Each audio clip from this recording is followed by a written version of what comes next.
Hello and welcome back to the Faculty of Arts and Social Sciences Showcase.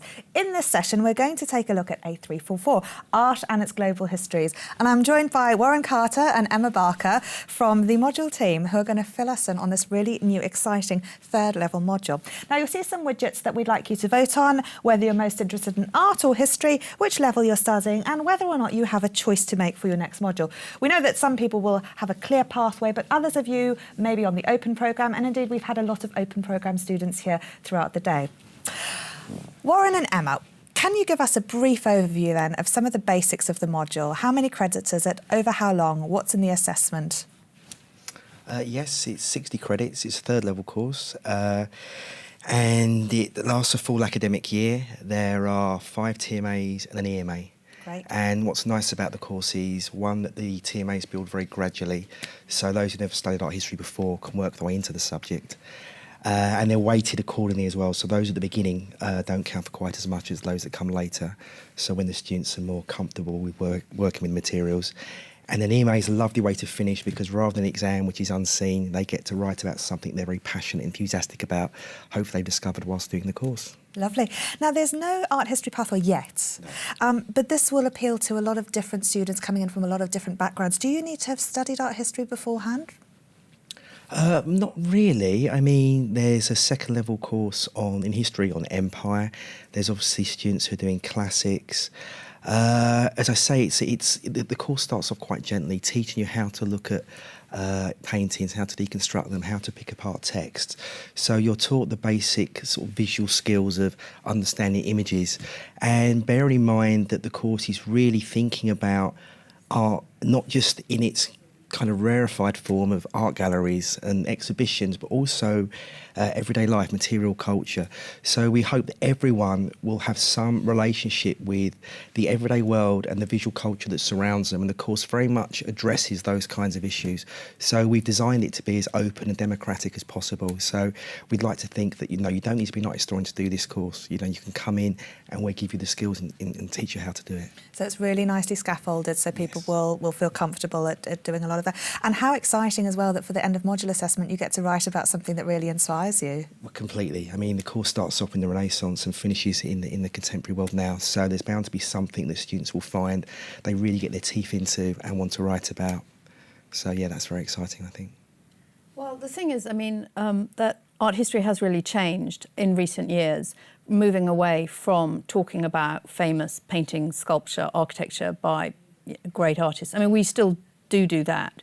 But as Warren says, we do material culture much more. And I think in terms of the theme of the course, which is about how European art has been transformed by Europe's history of engaging with the whole of the rest of the world, I think a lot of people who do this course will find that they've got things in their own house that reflect this history, that anybody who's got a piece of blue and white china in their house, that is something that traditionally comes from China, was a huge luxury import in the Renaissance, then got popularised in the 17th and 18th centuries, and then got imitated widely by British manufacturers. And so that very simple pattern of blue and white is something that's absolutely central to this history that we're tracing in the course, so that we hope that this is something that will engage people, will help them to understand, and at least will have resonances with their own way of life. And then when it comes, as Warren says, to the EMA, the thing is you get to choose one or two objects that you want to make the focus of exploring in depth in relation to the themes of the module. Excellent. We'll take a look through the blocks, if we may, in 1 second. But we've asked our audience what they're most interested in. It's a very clear cut in the middle between art and history. So this is obviously art history, but again, just this idea that people could come to this from different pathways.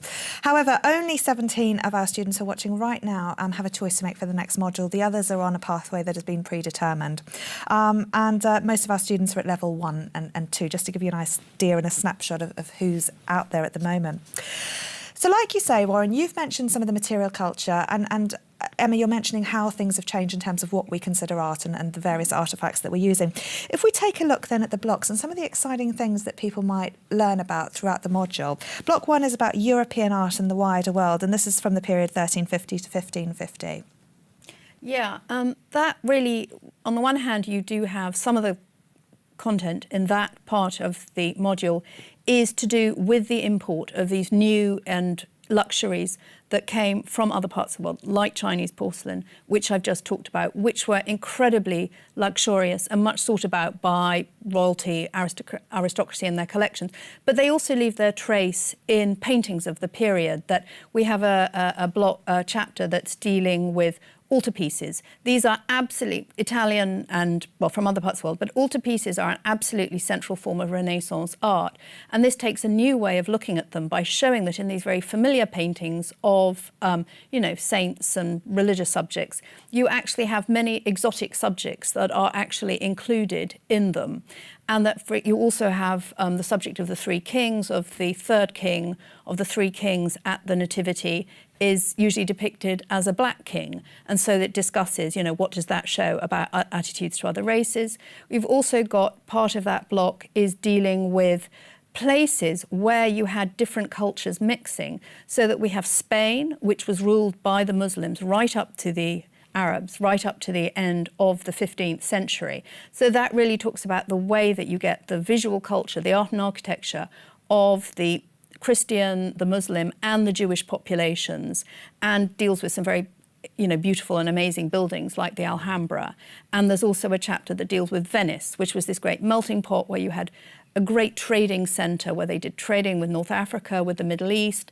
And in Venetian paintings, you have all these amazing, again, exotic figures, turban figures. So it's really offering a new view of Renaissance art that shows how, even in this kind of classic period of European art, there's actually all of these different influences of cultures of the rest of the world helping to shape it. We then move on in time and look at art, commerce and colonialism. That's me again. She's the editor of that one, so I think. So that's really talking about the period of the 17th and 18th centuries, and that's really the heyday of the great trading companies, the Dutch East India Company, the famous the British East India Company, and how you have a massive increase in these imports into Europe, of how they transform art in Europe, and not just art, but also wallpaper, ceramics, and so on. But also, as well, this is the time you get large-scale colonization, particularly in the Americas. So we have a very new and exciting chapter that deals with art in Latin America, which we've certainly never done in any of our modules before, and is not really very often been taught in art history courses in this country at all.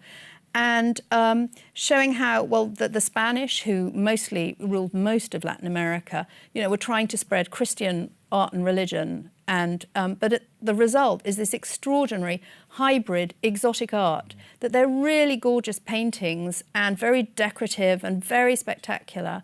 And I think people will really, really like that. And then we also have a bit about Dutch. Nobody much knows that the Dutch colonised Brazil, but there's some amazing paintings of the Brazilian natives that were commissioned and by the Dutch Governor General of Brazil. And I happened to see those paintings. They're huge paintings of the indigenous people of Brazil, also some African people who'd been imported as slaves to Brazil. And I saw them in a museum and I was just bowled over. They're the most spectacular and extraordinary paintings of indigenous peoples that these images existed really bowled me over. And so I was very happy to have the opportunity to write about them for the course, and I hope people find them as exciting as I have done.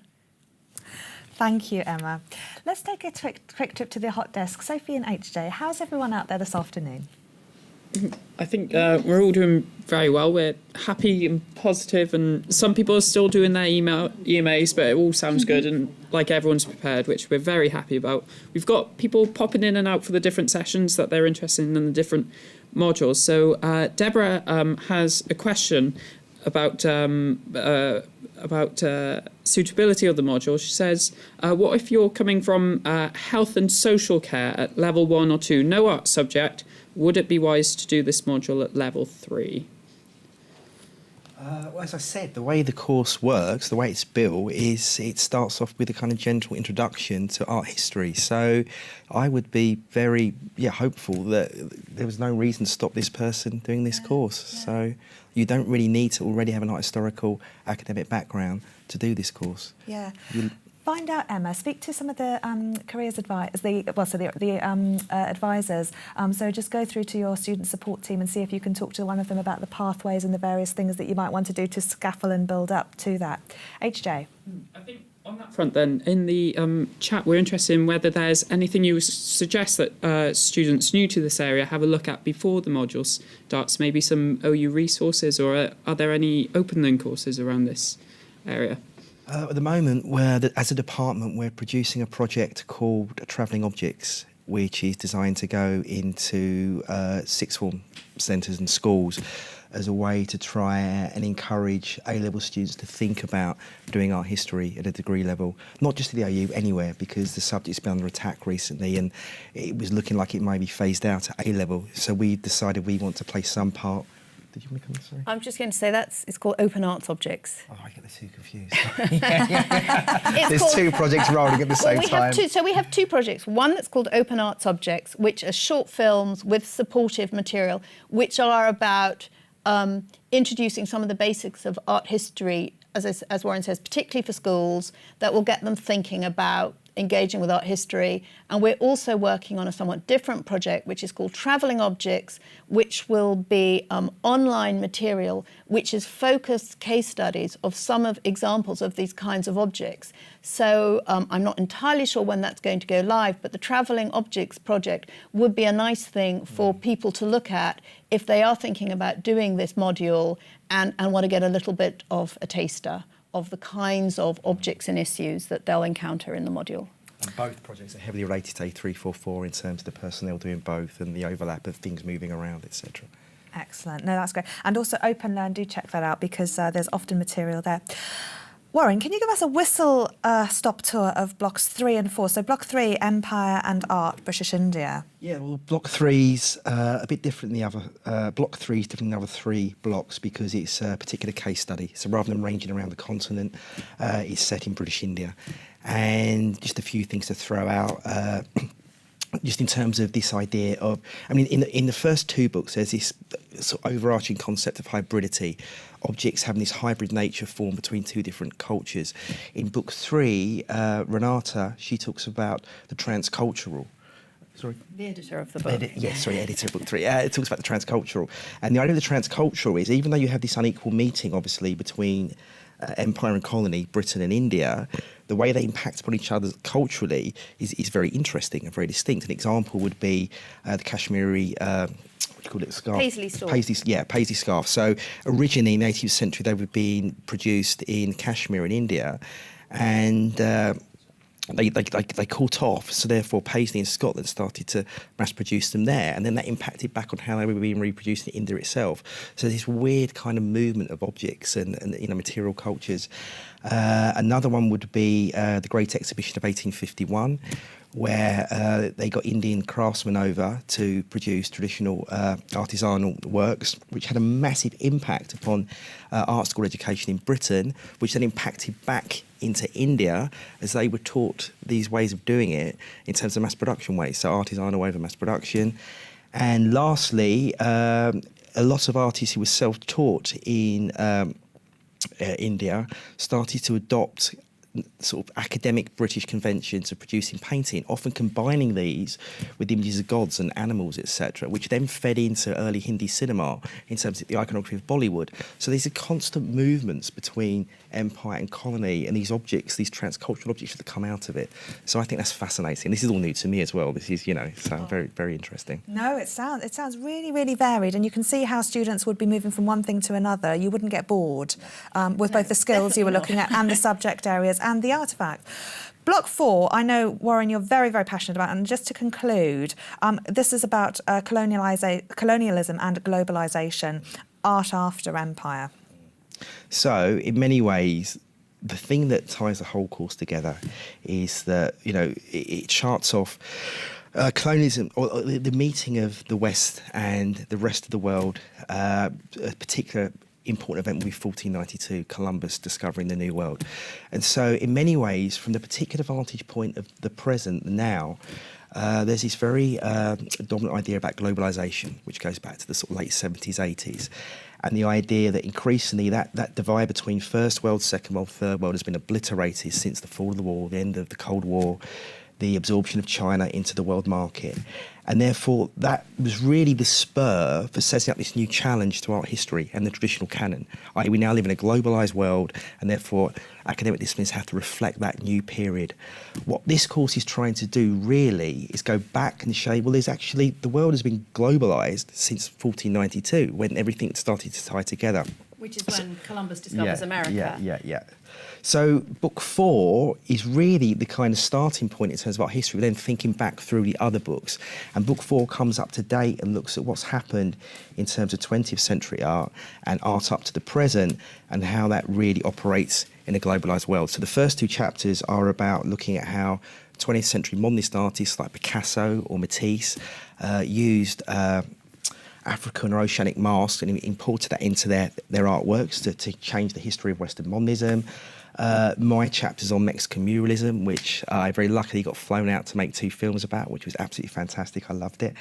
And then the last 2 chapters are about now, the globalised present, thinking about things like the Venice Biennale and how the Biennale circuit is moving the world over, the kind of collectors and artists that move with it. Those are the big international exhibitions that contemporary, that the modern art world has become incredibly global, that there are these international exhibitions all over the world. So it brings it right up to date, basically. So. And of course, globalisation is something that everyone has a purchase on. Everyone has a purchase on it. Everyone uses the internet. So. But yeah, as Warren says, it does, in the light of this moment, that we're very conscious that we live in this connected, globalised world in which things that happen all over the world can, impact on us, in our here in the, wherever we live. But as he says, it's really tracing back the history of art, showing how ever since, in fact, the starting point of the course is 1350. So just showing how actually Europe has always been, and Britain, of course, as well, has always been connected with the rest of the world. So looking at all of the visual arts that we discuss in the module and the material culture that goes with it is to show that we're really using them as ways of understanding how we got to be here. So I think it really sheds a light not merely on the history of art, but really on the history of how we got, the world that we live in today. Excellent. That's all we have time for, I'm afraid. You've given us such a wonderful flavour of the module. So Emma Barker and Warren Castle, thank you so much for joining us now. And if you like history, join us for our next session. So stay tuned. We'll be watching a brief introduction to the British Isles and the modern world, 1789 to 1914. We'll see you very soon.